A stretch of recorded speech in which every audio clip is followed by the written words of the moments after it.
बिस्मिल्लाहिर्रहमानिर्रहीम जी। अस्सलाम वालेकुम डियर स्टूडेंट्स। आज की वीडियो में हम क्लास 6 मैथ एक्सरसाइज 6.2 को मुकम्मल तौर पे सॉल्व करेंगे। काइंडली चैनल को सब्सक्राइब कर लीजिएगा क्योंकि इस चैनल पर मैं मैथ क्लास 6 से लेकर 10 तक सारी बुक्स का सॉल्यूशन साथ साथ अपलोड करता रहूंगा। अब क्वेश्चन नंबर 1 है, right the following sentences symbolically. ये नीचे हमें कुछ सेंटेंसेस दिए गए, कुछ जुमले दिए गए, ठीक है। तो इन जुमलों को हमने कन्वर्ट करके लिखना है सिंबल्स में। इन जुमलों को हमने सिंबल की सूरत में लिखना है, ठीक है। इन सेंटेंसेस या इन जुमलों को समझना है कि इसमें हमें क्या कहा जा रहा है, ठीक है। फिर हमने उस चीज को सिंबल की सूरत में शो करना है, ठीक है। तो चूंकि ये जो चैप्टर है बेसिकली ये अलजबरा से रिलेटेड है, तो और आगे हम अलजबरा के मुख्तलिफ क्वेश्चन सॉल्व करेंगे। तो यहाँ पर हमने बेसिकली वो प्रैक्टिस करवाई जा रही है जो अलजबरा के इब्तिदाई क्वेश्चन है उनकी प्रैक्टिस करवाई जा रही है, ठीक है। तो अब देखें, पार्ट 1 है, इसमें हमें ये एक सेंटेंस दिया गया है या ये एक जुमला है, the sum of number n and 6 is 20। कि एक नंबर n है और 6 है, इन दोनों को सम करें, ठीक है। तो हमें जो नंबर मिलेगा, जो आंसर मिलेगा वो 20 मिलेगा। ये हमें एक सेंटेंस बताया गया है। तो अब हम इस सेंटेंस को अगर सिंबल की सूरत में लिखना चाहेंगे तो देखें इसका सोल्यूशन है। अब ये जो जुमला है या ये जो सेंटेंस है इसको मैं सिंबल की सूरत में लिखूंगा। तो हम लिखेंगे कि n + 6, क्योंकि हमें बताया गया था सम ऑफ n एंड 6। तो n और 6 का सम का मतलब है कि दोनों को हमने ऐड करना है, तो उसके दरम्यान मैंने प्लस का साइन डाल दिया। और अगली चीज हमें बताई गई थी कि n और 6 का जो सम है वो 20 है, तो इज इक्वल टू मैंने लिख दिया 20। तो हमने इस सेंटेंस को सिंबल की सूरत में इस तरह लिख दिया, ठीक है। इसी तरह अब ये पार्ट 2 है, इसमें हमें ये सेंटेंस बताया गया है, the difference of number n and 27 is 5। अब यहां पर हमें डिफरेंस बताया जा रहा है कि दो नंबर हैं, एक n है और एक 27 है। इनके दरमियान डिफरेंस का मतलब होता है माइनस, ठीक है। यानी कि n और 27 को अगर माइनस करें तो ये इक्वल होगा 5 के, ठीक है। यहां पर सम था, यहां पर डिफरेंस आ गया। सम का मतलब है प्लस का साइन, डिफरेंस का मतलब है माइनस का साइन। तो ये इसका सोल्यूशन भी बड़ा आसान है। देखें इसका सोल्यूशन है, अब इसको हम सिंबल की सूरत में लिखेंगे तो ये आ गया n - 27। ये दो नंबर में बताए गए थे n और 27, और इनके दरमियान डिफरेंस बताया गया था, तो मैंने यहां पर इनके दरमियान माइनस का साइन पुट कर दिया, ठीक है। तो n - 27 इज 5 लिखा गया था, तो इज इक्वल टू ये आ जाएगा 5, ठीक है। तो ये हमने इस सेंटेंस को कन्वर्ट कर लिया और सिंबल की सूरत में इसको लिख लिया, ठीक है। तो ये हमारा पार्ट 2 भी कंप्लीट हो जाता है। जी बच्चों, अब पार्ट 3 है, इसमें हमें ये सेंटेंस बताया जा रहा है। इस सेंटेंस को हम सिंबल की सूरत में लिखेंगे। तो अब सेंटेंस क्या है, 4 times a number n। Times का मतलब होता है मल्टीप्लाई करना, जरब देना। कि 4 को एक नंबर n से अगर जरब दें या मल्टीप्लाई करें तो हमारे पास जो नंबर आएगा इज लेस देन 7। वो जो नंबर आएगा 4 को n से मल्टीप्लाई करके वो 7 से लेस होगा, ठीक है। तो अब इसको हम सिंबल की सूरत में किस तरह शो करेंगे, देखें ये आ जाएगा 4 × n। जिस तरह कि आपको मैंने बताया कि टाइम्स का मतलब है मल्टीप्लाई करना या जरब देना। तो 4 को n से मल्टीप्लाई करेंगे हम, 4 टाइम्स अ नंबर। n का मतलब ये है कि 4 को मल्टीप्लाई करें n से, और उसके बाद है is less than. Less than के लिए ये वाला साइन यूज होता है, ठीक है। जिस तरह इसकी जो क्लोज साइड होती है, यानी कि जो कॉर्नर आ रहा होता है उस तरफ वैल्यू छोटी होती है, और इसकी जो ओपन साइड है उस तरफ जो वैल्यू होती है वो बड़ी होती है। तो ये जो एक्सप्रेशन है इसका मतलब ये है कि 4n is less than 7। 4n 7 से छोटा है, ठीक है। तो हमने इस एक्सप्रेशन को सिंबल की सूरत में लिख दिया। अब आप 4 × n लिखें, या आप अलजबरा में सिर्फ 4n भी लिख सकते हैं। ये जो मल्टीप्लिकेशन का साइन है, ये जरब का साइन है, ये अगर आप न भी लिखें तब भी ठीक होता है, ठीक है। तो इसको अगर हम मजीद सिंप्लीफाई करें तो हम इसको इस तरह लिख सकते हैं कि इस 4 × n को हम 4n लिख सकते हैं, इज लेस देन 7, ठीक है। तो ये हमने, ये जो हमें सेंटेंस बताया गया था इसको हमने सिंबल की सूरत में लिख दिया, ठीक है। और अब पार्ट 4 है, यहां पर हमें सेंटेंस बताया गया है कि 2 टाइम्स अ नंबर n। कि 2 को मल्टीप्लाई करें, जिस तरह आपको मैंने बताया कि टाइम्स का मतलब है मल्टीप्लाई करना, जरब देना। तो 2 को मल्टीप्लाई करें एक नंबर n के साथ, इज मोर देन 25। तो हमें जो नंबर मिलेगा वो मोर देन, बड़ा होगा 25 से, ठीक है। ये सेंटेंस है, इसको अब हम सिंबल की सूरत में लिखेंगे। तो देखिए इसका सोल्यूशन है, हम लिखेंगे अब 2 टाइम्स अ नंबर n है, तो 2 × n। टाइम्स का मतलब मैंने आपको बताया कि जरब देना या मल्टीप्लाई करना। तो 2 मल्टीप्लाई करें n से, ठीक है। इस सेंटेंस का, इस पार्ट का ये मतलब हो गया is more than. More than का मतलब है कि बड़ी है वैल्यू। ये जो वैल्यू हमारे पास आएगी 2 × n, ये बड़ी होगी। तो ग्रेटर देन के लिए ये वाला साइन यूज किया जाता है, ठीक है। जिस तरह आपको मैंने यहां पर एक्सप्लेन किया कि ये जो क्लोज साइड है, जो कॉर्नर है, ये लेस देन वैल्यू को शो कर रही होती है, और ये जो ओपन साइड है ये ग्रेटर देन वैल्यू को शो कर रही होती है। तो अब ये जो है देखें, इस साइन के ऑपोजिट है ये वाला साइन। इसको हमने लेस देन पढ़ा था क्योंकि ये 4n लेस देन 7 था। अब इसको हम पढ़ेंगे इस साइन के ऑपोजिट, वो लेस देन था तो ये ग्रेटर देन होगा, ठीक है। तो 2 into N is greater than 25। ये इस सेंटेंस को अगर आप सिंबल की सूरत में लिखें तो आप इस तरह लिख सकते हैं, और इस सेंटेंस को अगर आप मजीद सिंप्लीफाई करना चाहें, क्योंकि अलजबरा में हम अगर ये मल्टीप्लाई का साइन नहीं भी डालें तो तब भी ठीक होता है, ठीक है। तो इसको हम मजीद सिंप्लीफाई करेंगे, तो जिस तरह हमने यहाँ पर किया यहाँ पर भी हम करेंगे, तो ये हो जाएगा, ये जो 2 इंटू एन है इसको हम 2n लिख सकते हैं, और ये ग्रेटर देन 25 आ जाएगा, ठीक है। तो ये हमने इस सेंटेंस को सिंबल की सूरत में जब कन्वर्ट किया तो हमें ये एक एक्सप्रेशन मिली, ठीक है। आगे अलजबरा के क्वेश्चन आएंगे तो वहां पर आपको मैं डिटेल में बताऊंगा कि एक्सप्रेशन किसको कहते हैं, इक्वेशन किसको कहते हैं, ठीक है। तो बहरहाल ये जो है पार्ट 4 जो है वो कंप्लीट हो गया जी बच्चों। अब क्वेश्चन नंबर 2 है, which of the following statements are true and which are false. नीचे हमें कुछ स्टेटमेंट्स दी गई हैं, ठीक है, कुछ सेंटेंसेस हैं, कुछ एक्सप्रेशन है, कुछ इक्वेशन है। तो हमने देखना है कि इनमें से कौन सी स्टेटमेंट्स ट्रू है या सही है, और कौन सी स्टेटमेंट फॉल्स है या गलत है, ठीक है। अब नंबर 1 है, सम ऑफ 5 एंड 8 इज 20, कि 5 और 8 का सम 20 के इक्वल होता है। तो देखिए अगर हम 5 और 8 को आपस में सम करें, आपस में ऐड करें, तो 5 प्लस 8 13 हो जाता है, जो कि 20 के इक्वल नहीं आता। तो इसका मतलब है कि ये जो स्टेटमेंट है ये फिर ट्रू नहीं है, फॉल्स है। तो फिर इस स्टेटमेंट के सामने हम क्या लिखेंगे, क्योंकि ये स्टेटमेंट सही नहीं है तो हम लिख लेंगे फॉल्स, ठीक है। ये स्टेटमेंट जो है वो फॉल्स है, और क्यों फॉल्स है हम इसको यहाँ पर एक्सप्लेन भी कर देंगे कि मैंने लिखा है एज, क्योंकि अब स्टेटमेंट क्या है कि 5 प्लस 8 20 के इक्वल है, लेकिन देखिए अगर 5 को आप 8 में सम करेंगे तो आपको 13 मिलेगा, जो कि 20 के इक्वल नहीं है। तो इसलिए यहाँ पर मैंने नॉट इक्वल टू लिख दिया कि 13 इज नॉट इक्वल टू 20। जो सही स्टेटमेंट है वो ये वाली है, तो ये स्टेटमेंट फिर गलत हो गई, तो इसके सामने हमने लिख दिया फॉल्स, ठीक हो गया। उसके बाद नंबर 2 है, product of 3 and 10 is 30। Product का मतलब होता है जरब देना, मल्टीप्लाई करना। तो 3 और 10, 3 और 10 का प्रोडक्ट या उनको अगर आप मल्टीप्लाई करें तो आपको आंसर मिलता है 30। ये स्टेटमेंट है। तो देखें, अंडरस्टूड बात है कि अगर आप 3 को 10 से मल्टीप्लाई करेंगे तो आपको 30 मिलेगा। इसका मतलब है कि ये जो स्टेटमेंट है ये ट्रू है, ये स्टेटमेंट सही है, ठीक है। तो इसके सामने हम लिख लेंगे ट्रू, ठीक है। ये हमने इसके सामने ट्रू लिख दिया, और क्यों ये ट्रू है इसको हम एक्सप्लेन भी कर लेंगे।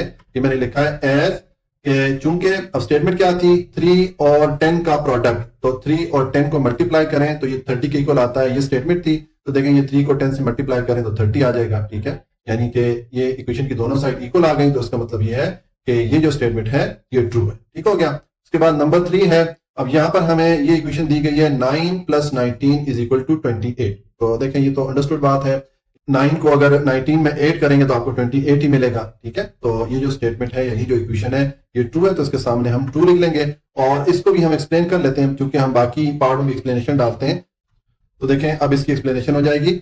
अब ये मैंने लिखा है एज कि चूंकि 9 प्लस 19 इज इक्वल टू 28 हो जाता है, ठीक है। यानी कि इक्वेशन की राइट हैंड साइड के इक्वली ये वैल्यू आ जाती है, इक्वेशन की दोनों साइड इक्वल आ जाती है, तो इसका मतलब है कि ये जो स्टेटमेंट है ये ट्रू है, ठीक हो गया।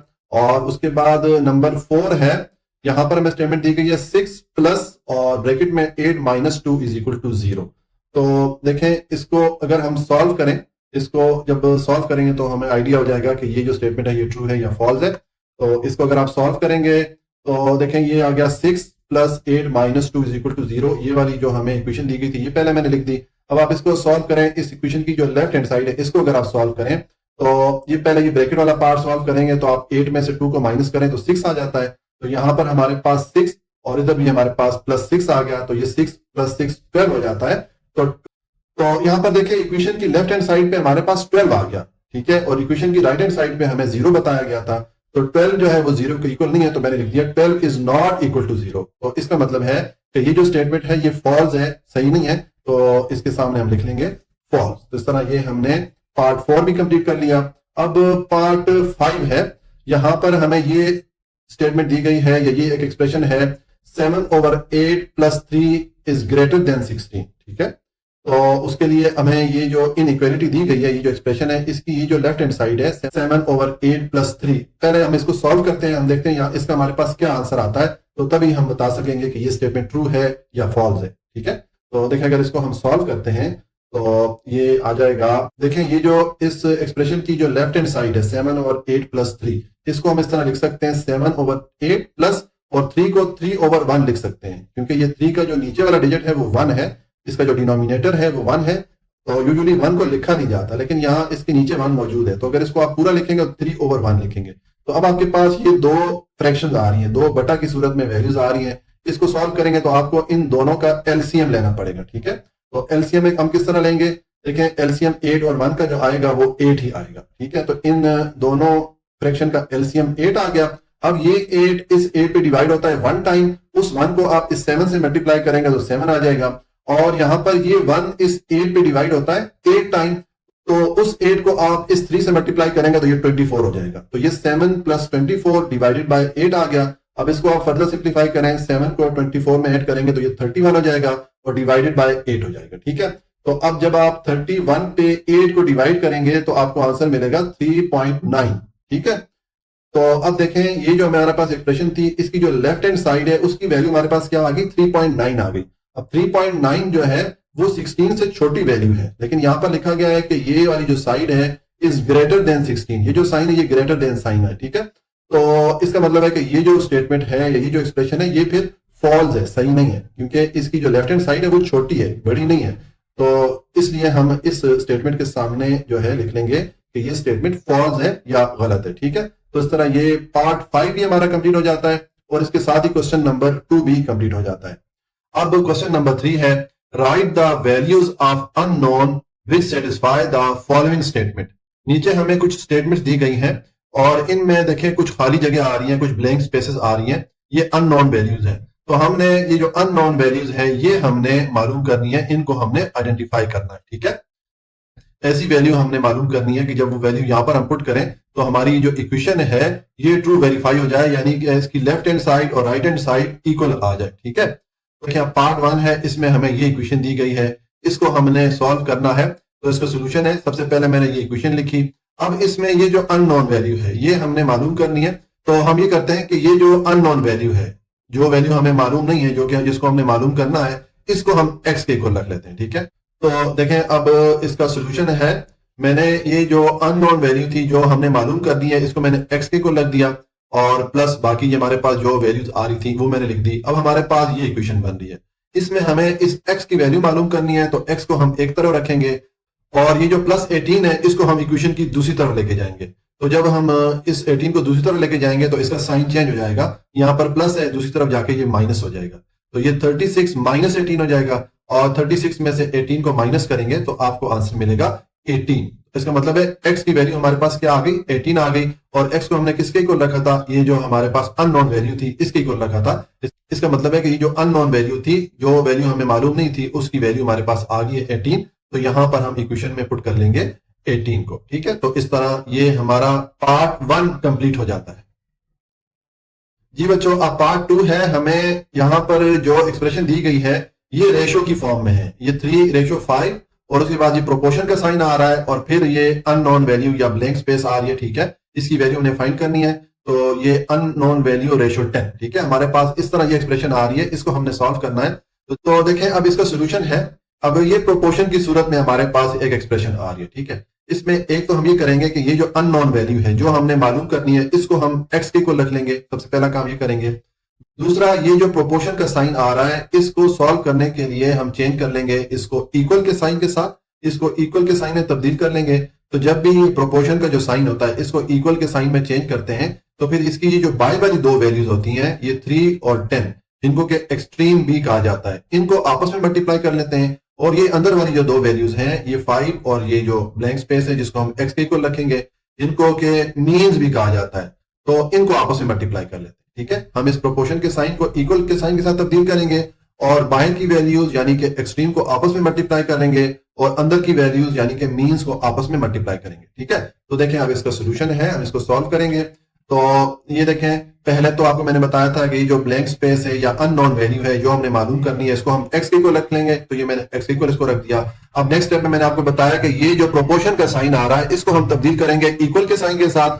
तो जब हमने इस प्रोपोर्शन के साइन को इक्वल के साइन के साथ चेंज किया तो अब ये जो एक्सट्रीम वैल्यूज हैं यानी कि बाहर वाली वैल्यूज हैं 3 और 10, इसको हमने आपस में मल्टीप्लाई कर लिया और ये जो अंदर वाली वैल्यूज है यानी कि जो मीन्स है 5 और x, इनको हमने आपस में मल्टीप्लाई कर लिया। ठीक है, अब आपके पास ये इक्वेशन बन रही है, इसको आप सिंप्लीफाई कर लें।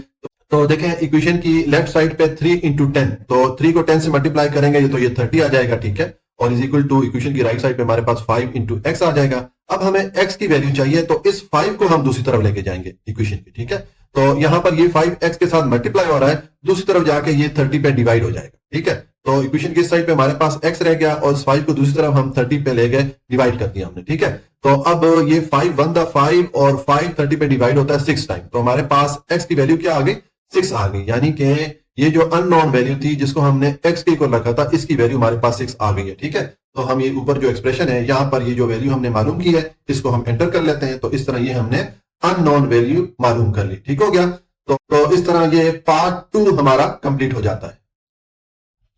जी बच्चों, अब पार्ट 3 है। अब हमें यहां पर ये एक्सप्रेशन दी गई है, इसको हमने सॉल्व करना है। ये जो अननोन वैल्यू है, ये जो ब्लैंक स्पेस आ रही है, ये वैल्यू मालूम करने के लिए। ठीक है, तो देखें इसका सोल्यूशन है। पहले मैंने ये एक्सप्रेशन यही जो इक्वेशन हमें दी गई थी ये मैंने यहां पर लिख दिया। इसको सॉल्व करेंगे तो पहले स्टेप में हम ये करेंगे कि ये जो वैल्यू हमने मालूम करनी है इसको हम x के इक्वल रखेंगे। एक तो हम ये काम करेंगे। ठीक है, और दूसरा ये जो 20% ऑफ 2000 लिखा हुआ है ये हमारे पास सेंटेंस की सूरत में लिखा हुआ है, जुमले की सूरत में लिखा हुआ है। तो इसको अगर हम सिंबल की सूरत में लेके आए या एक्सप्रेशन की सूरत में लेके आए, देखें अब इसको हम सॉल्व कर लेते हैं। तो देखें सबसे पहले तो ये आपको मैंने बताया कि ये जो अननोन वैल्यू जो हमने मालूम करना है इसको हमने x के इक्वल रख दिया। ठीक हो गया, और यहां पर ये 20% है तो परसेंट का साइन हम रिमूव करेंगे। परसेंट का साइन जब भी रिमूव किया जाता है तो जो भी वैल्यू दी होती है उसको आप 100 से डिवाइड कर लें। ठीक है, तो ये 20/100 कर दिया और ये परसेंट का साइन मैंने रिमूव कर दिया। और ऑफ का मतलब होता है मल्टीप्लाई करना, ऑफ का मतलब है जरब देना या मल्टीप्लीकेशन। तो ऑफ को मैंने रिमूव किया और उसकी जगह मैंने मल्टीप्लीकेशन या जरब का साइन पुट कर दिया। ठीक है, और ये 2000 से मल्टीप्लाई हो रहा है तो यहां पर मैंने 2000 लिख दिया। ठीक है, अब आपके पास 20/100 इंटू 2000 ये एक्सप्रेशन बन रही है। तो उसमें देखा ये 100 के जो 2 जीरोस है ये आप डिडक्ट कर लें यहाँ पर ये 2000 के 2 जीरोस के साथ, तो यहाँ पर आपके पास 20 इंटू 20 ये 2 वैल्यूज रह गई है। ठीक है, तो 20 को 20 से मल्टीप्लाई करेंगे तो आपको आंसर मिलेगा 400। ठीक हो गया, और इक्वेशन की साइड पे x हमारे पास है। ठीक है, तो इसका मतलब है कि ये हमारे पास x की वैल्यू आ गई और x को हमने किसके इक्वल रखा था, ये जो अननोन वैल्यू है जो वैल्यू हमने मालूम करनी थी इसके इक्वल रखा था, तो ये वैल्यू हमारे पास आ गई है 400। तो हम यहाँ पर ये जो वैल्यू हमने मालूम की है इसको हम पुट कर लेंगे। तो यहाँ पर देखें जो हमारे पास अननोन वैल्यू थी वो हमने लिख दी 400। इस तरह ये हमारा पार्ट 3 कंप्लीट हो जाता है। जी बच्चों, अब पार्ट 4 है। हमें ये एक्सप्रेशन दी गई है या एक इक्वेशन दी गई है, इसमें ये अननोन वैल्यू आ रही है, ये ब्लैंक स्पेस हमारे पास आ रही है, ये वैल्यू हमने मालूम करनी है। ठीक है, तो देखें इसका सोल्यूशन है। पहले मैंने ये जो मैं यहाँ पर ये इक्वेशन दी गई थी ये मैंने लिख दी है। तो जिस तरह कि आपको मैं पिछले सारे पार्ट्स में बताता रहा हूं कि जो वैल्यू हमने मालूम करनी होती है सबसे पहले स्टेप में हम उसको x के इक्वल रख लेते हैं। तो इस वैल्यू को जो कि हमने मालूम करनी है इसको हम x के इक्वल रखेंगे। ठीक है, और फिर हमारे पास जो ये इक्वेशन बनेगी उसको हम सॉल्व करेंगे। तो देखें इसको अब हम सॉल्व करते हैं। ये आ जाएगा 2/5 और ये जो वैल्यू मालूम करनी है इसको मैंने x के इक्वल रख दिया और इक्वल टू ये जो वैल्यू हमारे पास 1/10 आ रही थी ये मैंने लिख दी। अब आपके पास ये इक्वेशन बन रही है, इसको आप सॉल्व करेंगे। तो हमने चूंकि x की वैल्यू फाइंड करनी है तो x को एक तरफ रखेंगे और ये 2/5 को दूसरी तरफ लेके जाएंगे। ये जो 2/5 है इसके साथ कोई साइन यहाँ पर नहीं आ रहा, तो हम जानते हैं कि जब किसी वैल्यू के साथ यहाँ पर साइन नहीं लिखा हुआ था इसका मतलब है कि वो पॉजिटिव वैल्यू होती है, उसके साथ प्लस का साइन होता है। तो ये वैल्यू जब इक्वेशन की दूसरी तरफ जाएगी तो इसका साइन चेंज हो जाएगा। यहाँ पर ये पॉजिटिव वैल्यू है, इसके साथ प्लस का साइन है, और दूसरी तरफ जाके ये माइनस हो जाएगी, इसके साथ माइनस का साइन आ जाएगा। ठीक है, तो ये मैंने 1/10 माइनस 2/5 लिख दिया। ठीक है, और ये वैल्यू हमने मूव कर ली इक्वेशन की राइट साइड पे। अब आपके पास ये एक्सप्रेशन आ रही है राइट साइड पे 1/10 माइनस 2/5। इनको आप सॉल्व करेंगे तो देखें अब ये जो वैल्यूज है ये फ्रैक्शन की सूरत में, बटा की सूरत में है। तो हमें इन दोनों वैल्यूज को सॉल्व करने के लिए इनकी ये जो नीचे वैल्यूज आ रही हैं जिनको डिनोमिनेटर भी कहा जाता है, इनका हमें एलसीएम लेना पड़ेगा। ठीक है, जिसको उर्दू में इजाफे अकल बोलते हैं। तो एलसीएम इन दोनों का क्या आएगा, 10 आएगा। ठीक है, 10 और 5 का एलसीएम हमें 10 मिलेगा।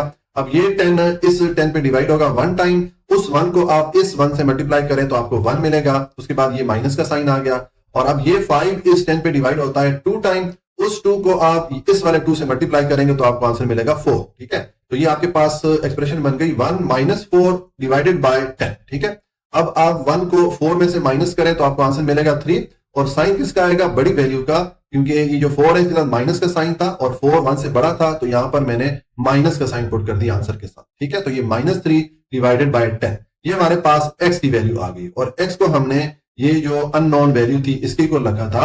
इसका मतलब है कि हम ये जो अननोन वैल्यू है इसकी जगह हमने ये जो वैल्यू मालूम कर लिया ये वाली पुट कर लेंगे। अब ये वैल्यू क्या है -3/10, तो ये हम यहाँ पर पुट कर लेंगे। इस तरह हमारा ये जो पार्ट है कंप्लीट हो जाएगा। ठीक है, तो देखें ये हमारे पास अननोन वैल्यू जो थी वो आ गई है -3/10। तो इस तरह ये हमारा पार्ट 4 कंप्लीट हो जाता है। जी बच्चों, अब पार्ट 5 है। यहां पर हमें ये इक्वेशन दी गई है। ठीक है, इसको हमने सॉल्व करना, ये जो अननोन वैल्यू है, ये जो ब्लैंक स्पेस आ रही है, इसकी वैल्यू फाइंड करने के लिए। ठीक है, तो देखिए अब इसको हम सॉल्व करेंगे। मैंने लिखा सोल्यूशन, उसके बाद ये जो हमें इक्वेशन या एक्सप्रेशन दी गई थी ये मैंने यहाँ पर लिख दी है। तो जिस तरह कि आपको मैं पिछले सारे पार्ट में बताता रहा हूं, पहला स्टेप हम क्या करते होते हैं कि ये जो अननोन वैल्यू होती है जो हमने मालूम करनी होती है इसको हम एक्स के को रख लेंगे। ठीक है, और उसके बाद हम इस इक्वेशन को सॉल्व करेंगे। तो देखें मैं इसको सॉल्व करूंगा। ये मैंने पहले स्टेप में क्या कर लिया कि ये जो इक्वेशन थी इसमें ये जो अननोन वैल्यू थी जिसको हमने मालूम करना है इसको मैंने एक्स के को रख दिया, और इक्वेशन की लेफ्ट साइड पे जो वैल्यूज आ रही थी वो मैंने एज इट इज लिख दी। तो ये हमारे पास अब इक्वेशन बन रही है, इसको सॉल्व करेंगे। तो इसमें देखें इक्वेशन की लेफ्ट साइड पे आपके पास दो वैल्यूज आ रही हैं जो कि फ्रैक्शन की सूरत में है या बटा की सूरत में। तो हम इनको सॉल्व करेंगे तो इनकी जो नीचे वाली दो वैल्यूज आ रही हैं जिनको डिनोमिनेटर भी बोलते हैं, इनका हम एलसीएम लेंगे। ठीक है, तो एलसीएम इसका क्या आएगा, 22 आएगा। 11 और 22 का एलसीएम आएगा 22। तो मैंने इन दोनों नंबर्स का एलसीएम लिया, ये आ गया 22। अब इस 22 पे ये 11 डिवाइड होगा 2 टाइम, और उस 2 को आप इस 7 से मल्टीप्लाई करें तो आपको आंसर मिलेगा 14। उसके बाद ये वाला प्लस साइन मैंने यहां पर पुट कर दिया, और अब ये 22 इस 22 पे डिवाइड होता है 1 टाइम। उस 1 को आप इस वाले 1 से मल्टीप्लाई करें तो आपको आंसर मिलेगा 1। ठीक है, तो आपके पास ये एक्सप्रेशन बन जाती है 14 + 1 divided by 22 is equal to x। ठीक है, तो अब ये 14 को 1 में आप प्लस करेंगे तो आपको आंसर मिलेगा 15, और डिवाइडेड बाय ये वाला 22 आ जाएगा। तो ये हमारे पास x की वैल्यू आ गई, और x को हमने किसके इक्वल रखा था, ये जो अननोन वैल्यू थी, जो वैल्यू हमने मालूम करनी थी इसके इक्वल रखा था। तो हमने ये जो वैल्यू मालूम की है 15/2, ये हम यहाँ पर इस ब्लैंक स्पेस में यही जो अननोन वैल्यू थी यहाँ पर हम पुट कर लेंगे। तो ये देखें इसको मैंने यहाँ पर पुट कर लिया, ये हमारे पास जो वैल्यू हमने मालूम करनी थी वो वाली वैल्यू आ गई है। तो इस तरह ये हमारा पार्ट 5 कंप्लीट हो जाता है, और इसके साथ ही क्वेश्चन नंबर 3 भी हमारा कंप्लीट हो गया। जी बच्चों, अब क्वेश्चन नंबर 4 है, identify the constant and variables. हमें ये नीचे कुछ इक्वेशन दी गई हैं, कुछ हमें एक्सप्रेशन दी गई हैं, तो हमने उनमें मालूम करना है, आइडेंटिफाई करना है कि कांस्टेंट वैल्यूज कौन सी हैं और वेरिएबल्स वैल्यूज कौन सी हैं। ठीक है, देखिए आगे हम अलजेब्रा से रिलेटेड क्वेश्चन सॉल्व करेंगे तो उसमें ये बेसिक कॉन्सेप्ट है कि कांस्टेंट क्या चीज होती है और वेरिएबल क्या चीज होती है, तो हमें ये चीज यहाँ पर सिखाई जा रही है। अब देखें पार्ट 1 है, यहाँ पर हमें ये एक इक्वेशन दी गई है। इस इक्वेशन में हमने देखना है कि कांस्टेंट वाली वैल्यूज कौन सी हैं और वेरिएबल वाली वैल्यूज कौन सी हैं। तो देखें आपको अलजेब्रा में जब इस तरह की इक्वेशन दी जाएगी, या देखें ये नीचे एक और इक्वेशन है, इस किस्म की जब आपको इक्वेशन दी जाएंगी या एक्सप्रेशन दी जाएंगी तो उसमें जितने भी अल्फाबेट्स आ रहे होते हैं, ठीक है, ए से लेके जेड तक जितने भी हुरूफ ताजी इंग्लिश के अल्फाबेट्स आ रहे हैं, ठीक है, तो उनको वेरिएबल्स कहा जाता है। जैसे ये एन है या यहाँ पर ये पी है, इनको वेरिएबल हम बोलेंगे। वेरिएबल हम इनको इसलिए बोलते हैं कि इनकी जो वैल्यूज है वो चेंज होती रहती हैं, और जितने भी ये नंबर डिजिट्स की सूरत में आएंगे, ठीक है, हिंसों की सूरत में आएंगे, जैसे ये 9 है या 0 है, या नीचे अगर आए तो ये 2 है या ये 9 है, इनको कांस्टेंट वैल्यूज कहा जाता है। कांस्टेंट का मतलब होता है ऐसी वैल्यू जो कि चेंज नहीं होती, जो कि सेम ही रहती है। जैसे अब ये 9 है तो हम जानते हैं कि 9 ही रहेगा, इसमें कोई तब्दीली नहीं हो सकती। या जैसे ये 0 है, अब 0 हम जानते हैं कि 0 में कोई तब्दीली नहीं हो सकती, ये कांस्टेंट वैल्यू रहेगी, इसमें कोई चेंज नहीं हो सकती। इसी तरह यहाँ पर ये 2 है या 9 है, ये भी कांस्टेंट वैल्यूज है। ठीक है, तो मैं रिपीट कर लेता हूं कि ऐसी वैल्यूज जो कि अल्फाबेट की सूरत में आएंगी उनको हम वेरिएबल कहेंगे, और ऐसी वैल्यूज जो कि डिजिट्स की सूरत में आएंगी, हिंसों की सूरत में आएंगी, उनको हम कांस्टेंट बोलेंगे। ठीक है, अब पार्ट 1 है, हमें ये इक्वेशन दी गई है, तो इसमें हमने कांस्टेंट और वेरिएबल ये दोनों वैल्यूज यहां पर मालूम करनी है। तो देखिए इसका सोल्यूशन है, अब हम इसमें ये वैल्यूज मालूम करते हैं। तो देखें पहले मैंने लिखा कांस्टेंट, अब कांस्टेंट वैल्यूज कौन सी हो जाएंगी, जिस तरह कि आपको मैंने बताया जो भी डिजिट्स होंगी, जो वैल्यूज चेंज नहीं हो सकती, वो कांस्टेंट होती हैं। तो ये 9 और 0 ये दो वैल्यूज इसमें कांस्टेंट आ रही हैं, तो मैंने कांस्टेंट के सामने 9 और 0 लिख दिया। और दूसरा हमने वेरिएबल्स मालूम करना है। ठीक है, तो वेरिएबल जिस तरह कि आपको मैंने बताया कि जितने भी इंग्लिश अल्फाबेट्स आएंगे, ठीक है, जिनकी वैल्यूज चेंज होती रहेंगी, तो वो सारे इंग्लिश अल्फाबेट उनको हम वेरिएबल्स में शुमार करेंगे। तो यहाँ पर हमारे पास वेरिएबल की वैल्यू फिर क्या होगी, ये n जो है इसको वेरिएबल में हम काउंट करेंगे। ठीक है, तो मैंने वेरिएबल के सामने लिख दिया n। ठीक है, तो इस तरह ये हमने पार्ट 1 के लिए कांस्टेंट और वेरिएबल्स की वैल्यूज लिख दी। ये हमारा पार्ट 1 कंप्लीट हो जाता है। अब पार्ट 2 है, इसमें हमें ये इक्वेशन दी गई है, इसके लिए हम कांस्टेंट और वेरिएबल्स की वैल्यूज फाइंड करेंगे। तो सेम जिस तरह के हमने पार्ट 1 को सॉल्व किया था, देखें हम पहले इसमें जो कांस्टेंट वैल्यूज है वो लिखेंगे। तो जिस तरह कि आपको मैंने पार्ट 1 में बताया कि जितनी भी डिजिट्स में हमारे पास वैल्यूज आ रही होती हैं, ठीक है, जितने हिस्से आ रहे होते हैं वो कांस्टेंट वैल्यूज होती हैं, ठीक है। तो देखिए मैंने कांस्टेंट लिखा और उसके बाद ये 2 जो है ये कांस्टेंट वैल्यू है तो इसको मैंने लिख दिया, और ये 9 जो है ये कांस्टेंट वैल्यू है तो इसको मैंने लिख दिया। अच्छा, अब ये 7p जो आ रहा है तो ये आपकी बुक में आंसर में इसको इंक्लूड किया गया है और कांस्टेंट में इसको लिखा गया है। तो मैंने आपके बुक से आंसर मैच करने के लिए इसको कांस्टेंट में लिख लिया है, लेकिन इसके लिए प्रॉपर जो वर्ड यूज होता है वो कोएफिशिएंट यूज होता है। देखें यहाँ पर मैं आपको बताता हूं, उसके लिए जो वर्ड यूज होता है वो कोएफिशिएंट यूज होता है, ठीक है। तो ये जो वैल्यू है तो ये कांस्टेंट वैल्यू, मतलब चेंज तो नहीं हो सकती, ठीक है तो कांस्टेंट वैल्यू, लेकिन इसके जो प्रॉपर वर्ड यूज किया जाता है वो कोएफिशिएंट वर्ड यूज किया जाता है। तो ये 7 जो है ये बेसिकली कोएफिशिएंट है। जब भी कोई वैल्यू किसी वेरिएबल के साथ आ रही होती है तो उसको कोएफिशिएंट कहा जाता है, और कोई वैल्यू जब इस तरह अलग से आ रही होती है उसको कांस्टेंट कहा जाता है। लेकिन चूंकि आपकी बुक में इसको आंसर में शामिल किया गया तो मैंने यहां पर लिख लिया है, लेकिन आपने ये देखना है कि आपके क्लास टीचर आपको किस तरह करवाते हैं। अगर तो वो इस 7 को आंसर में इंक्लूड करवाते हैं तो आप इसको लिख लीजिएगा, और अगर वो सिर्फ ये 2 वैल्यूज कांस्टेंट में लिखते हैं जो कि मेरे हिसाब से सही है, तो फिर आप ये जो 2 वैल्यूज है इन्हीं को लिख लीजिएगा, ठीक है।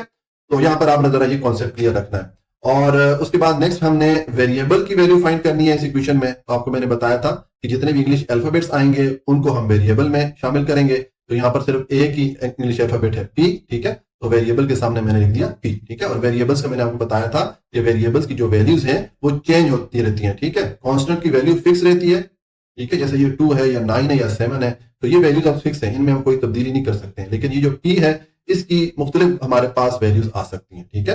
तो इस तरह ये हमारा पार्ट 2 जो है वो कंप्लीट हो जाता है। जी बच्चों, अब पार्ट 3 है, हमें यहाँ पर ये एक्सप्रेशन दी गई है, तो इस एक्सप्रेशन में हमने कांस्टेंट और वेरिएबल्स की वैल्यूज लिखनी है। तो देखें इसको हम सॉल्व करेंगे।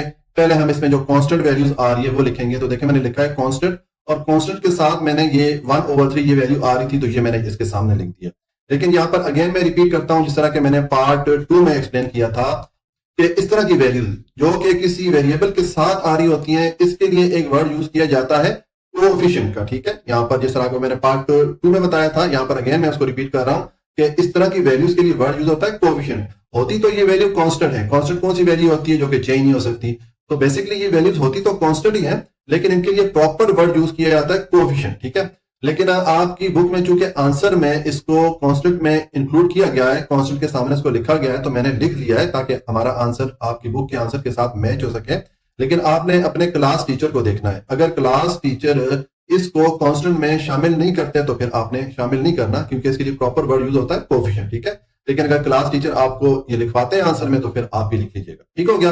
तो ये तो हमने इस एक्सप्रेशन में जो कांस्टेंट वैल्यूज थी वो हमने लिख दी, और नेक्स्ट हमने वेरिएबल्स जो वैल्यूज है वो लिखनी है। तो आपको मैंने बताया था कि जितने भी इंग्लिश अल्फाबेट्स आएंगे किसी भी एक्सप्रेशन में या किसी भी इक्वेशन में, उनको हम वेरिएबल्स कहेंगे। तो यहाँ पर 2 अल्फाबेट्स आ रहे हैं एक्स और वाई, तो वेरिएबल्स फिर कौन कौन से हो जाएंगे? मैंने लिखा वेरिएबल, उसके सामने मैंने लिख दिया एक्स और वाई, ये 2 हमारे पास वेरिएबल्स हो गए और ये एक कांस्टेंट की वैल्यू हो गई, ठीक है। तो इस तरह ये पार्ट 3 हमारा कंप्लीट हो जाता है।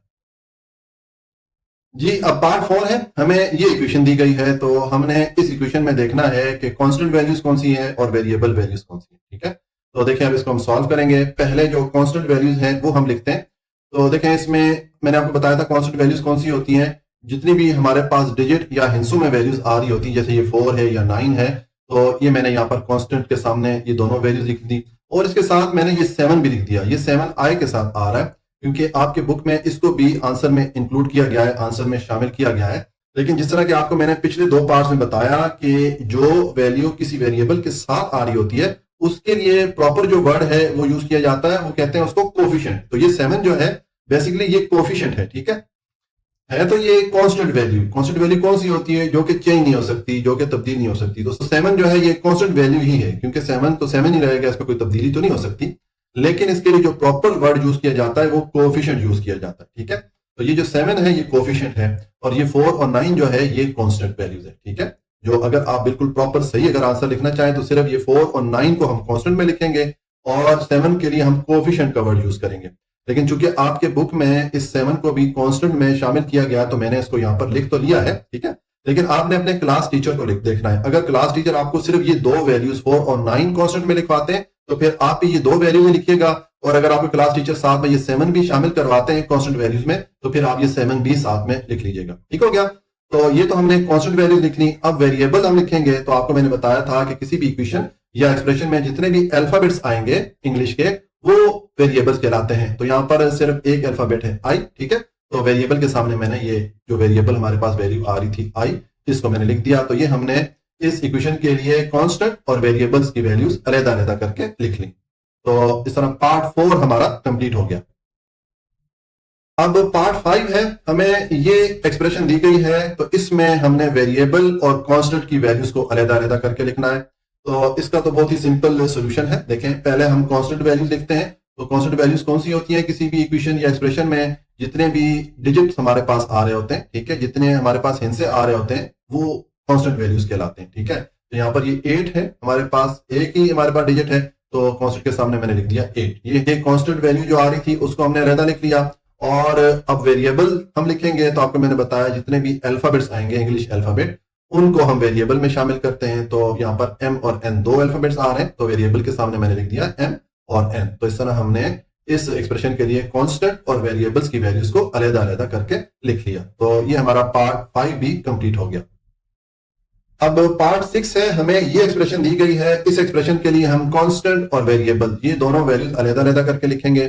तो देखें इसका सॉल्यूशन है, पहले हम कांस्टेंट वैल्यूज लिखते हैं।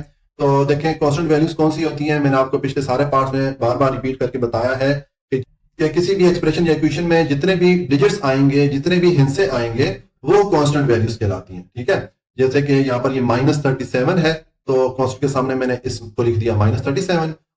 और दूसरा ये 9 आ रहा है x के साथ, तो इसको भी मैंने कांस्टेंट में लिख दिया क्योंकि आपके बुक में आंसर में इसको शामिल किया गया है।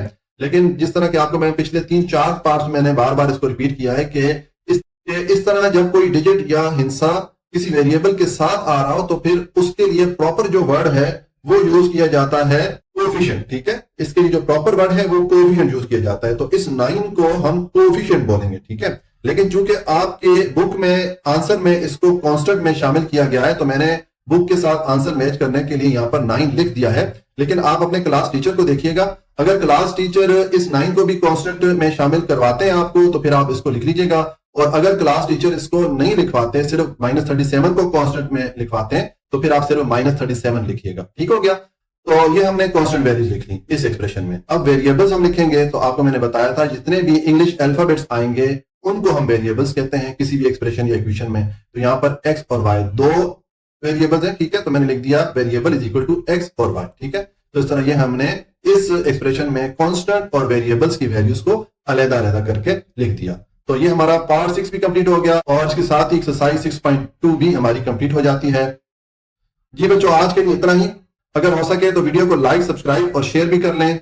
हमेशा खुश रहें, मुस्कुराते रहें। अल्लाह की अमान में।